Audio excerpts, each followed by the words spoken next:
Pillars of Trust, Chapter 9, Sustenance from on High.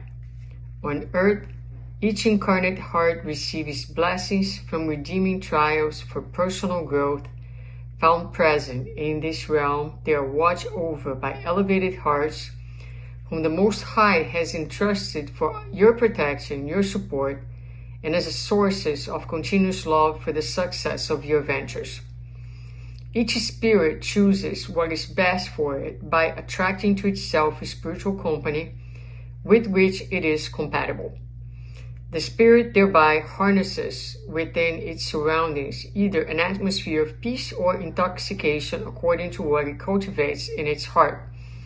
However, amidst trials, pains, or unfortunate use of free will resulting from denial of the good, the wise presence of the Lord's messengers maintains serenity in one's heart. This serenity comes from the spiritual company and sensibility of those who have come before and who have already gone through human battles and trials and are now in higher spheres, encouraging and watching over us without end. Therefore, do not hesitate to search for synchronization with the spirits in the higher spheres through the renewal of thought and sentiment, so that you may connect to the spirits by means of perfect communion of ideas and sentiments. However, even when immersed in the shadow of trials and human battles, know that you are supported by those who are in the Father's service of mercy. They are waiting for each one of us through the exercise of our willpower, through which we learn how to surrender to the universe order, not with resistance, but with humbleness, while following the divine flow of blessing from the Father who sustains all. So this passage today teaches us, let's go paragraph by paragraph. So the first paragraph, it talks about each one of us are receiving trials, challenges. They're here to help us to grow. And we are watched by spirits who actually give us support through our incarnation. Each one of us has a spiritual mentor, a guide, but we also have familiar spirits and spirits who are linked to us by different incarnations and different things, missions that we have had. But in general, the text refers to spirits who are ahead of us, who have an understanding of what the trials on earth are. They feel like they have been here. They are ahead of us, as I said, and each one of us has those spirits who are constantly supporting us and helping us to get through our difficulties.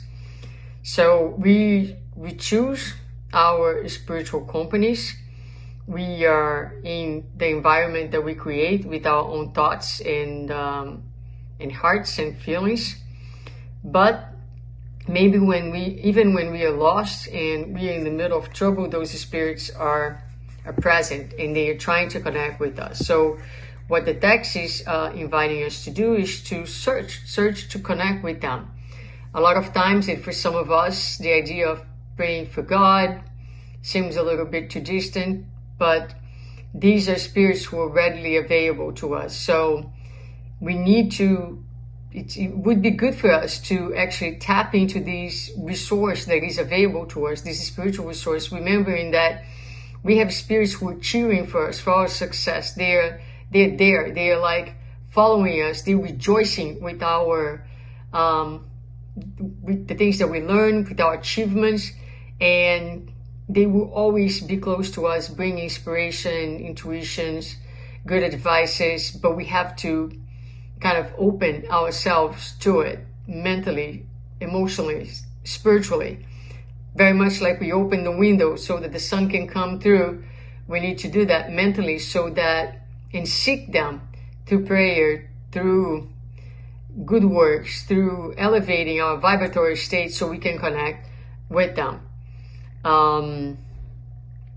So one way that we can do this is, as it says here, is using the exercise of our willpower, learning how to surrender to the universe orders, not with resistance, not battling life, but actually embracing life and flowing with life, understanding that there's always something there for us to learn, to discover, and in every single thing that we do, whether we get it right or wrong, everything is just an opportunity for learning and for growth. So with that mindset, we add humbleness and try to follow, like I said, to embrace the flow of life, knowing that we're all blessed by God who sustains us all. So may God help us in opening, in acknowledging the presence of these loving souls next to us, tapping into these resources and tuning our minds to the higher forces of life, the abundance, the blessings, and these will not take our challenges away, but will certainly give us the strength that we need to undergo them and to overcome them. Have a great day.